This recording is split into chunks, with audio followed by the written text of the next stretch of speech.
Hey everyone, welcome back to our channel, the best place for all things sewing. I'm Katrina and today we are going to be making the Carita Joggers.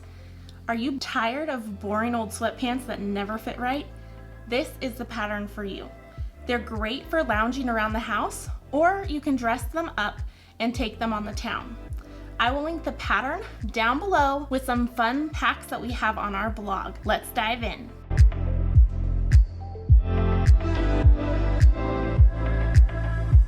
Before you cut out your pattern, you'll need to know what size you're gonna make.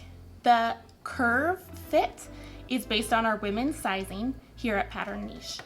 It comes in sizes extra small to size 26. The young curve fit comes in sizes 12 to 18 months to size 16, so it has a great size range. On the curve fit for the adult pattern, it has 3 different inseam lengths: 29, 31, and 33.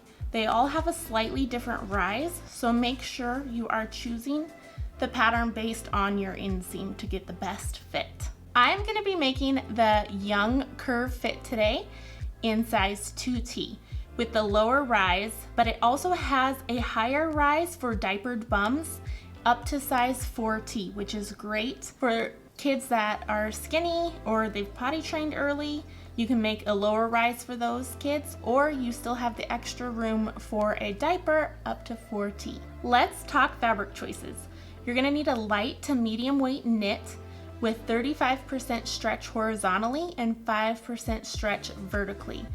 Anything like French terry, cotton lycra, jersey, you'll just want it to have a good drape. For the waistband though, you'll want at least 50% stretch with excellent recovery to hold up your pants. I like using athletic knit, but we have a full list of suggested fabrics in the pattern. When you cut out your pieces, you'll want 2 of each of the pieces cut mirror image.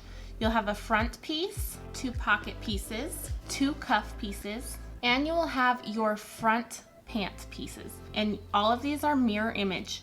It is very important to remember to mark your notches on your front pattern piece, especially if you're doing the pockets, because the curve on the pocket piece and the curve on the crotch seam look very similar and they're very easy to get mixed up. You're also going to cut 1 waistband piece on the fold.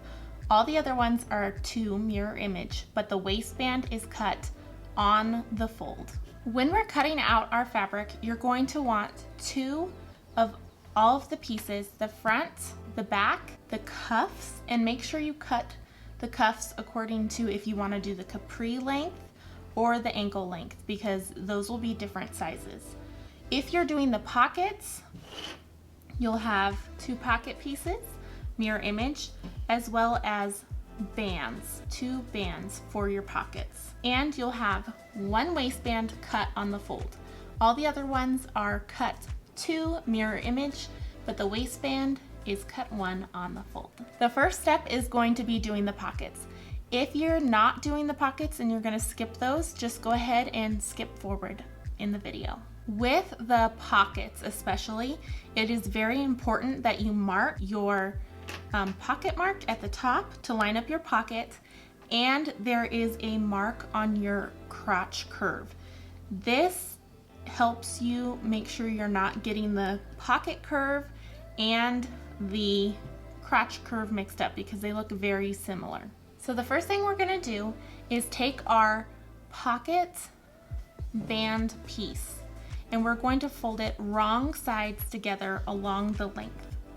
We're going to take this and line it up along our pocket curve, and we're going to stretch to fit. Once we have the band piece attached to our pocket, we're going to sew with a 3/8 seam allowance using a stretch stitch or your serger right along the edge. If you're getting value from this content, go ahead and hit that like and subscribe button to join the family. Now that you have your band attached, you can go ahead and top stitch along your pocket curve if you want, but that's optional.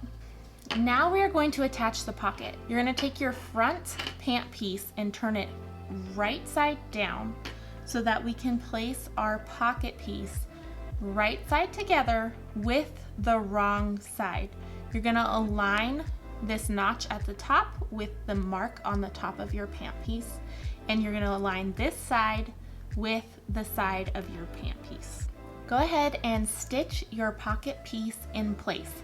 I traced the outline of my pocket on the right side of my pant piece using chalk, and so that it's easier to see where you're stitching.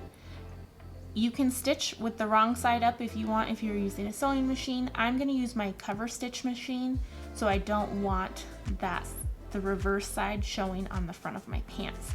So that's why I marked an outline of the pocket piece.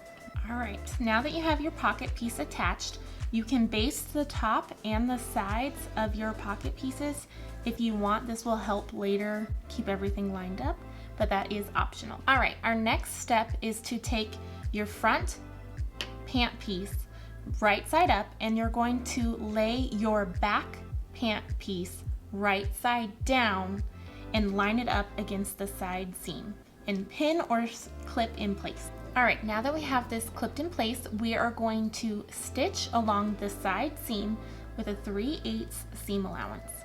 And you're gonna repeat all of these steps on both legs. Now that we have our side seam stitched in place, we are going to do the inseam.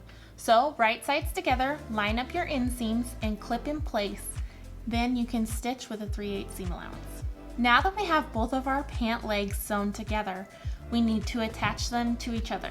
You're gonna take one piece and turn it right side out and leave the other piece wrong side out.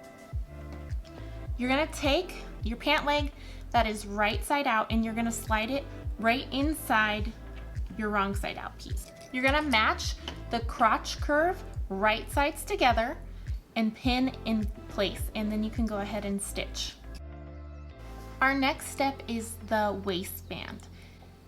You're going to take your waistband folded right sides together and you're gonna stitch along the short end.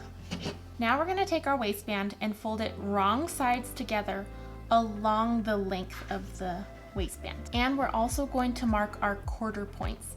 The easiest way to do this is fold it in half and mark each side, and then take those sides and line them up and find the halfway point in between those as well.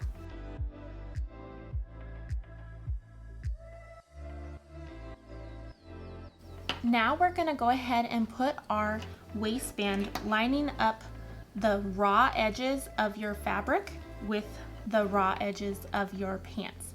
And you're gonna put these marks, the front, the back, and both side seams. And we're gonna have to stretch the waistband to fit.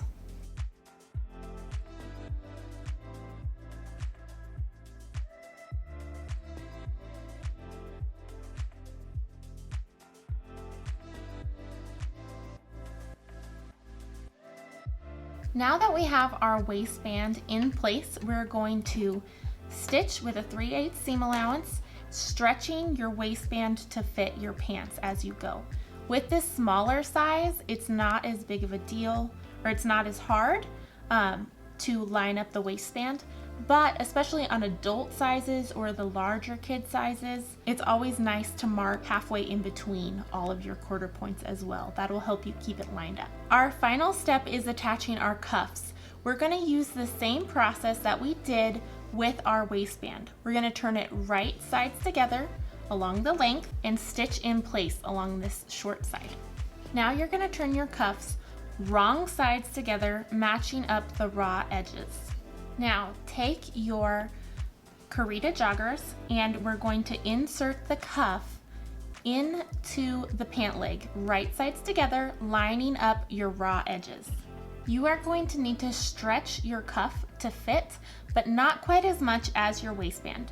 Go ahead and repeat with the other leg and stitch both of those in place.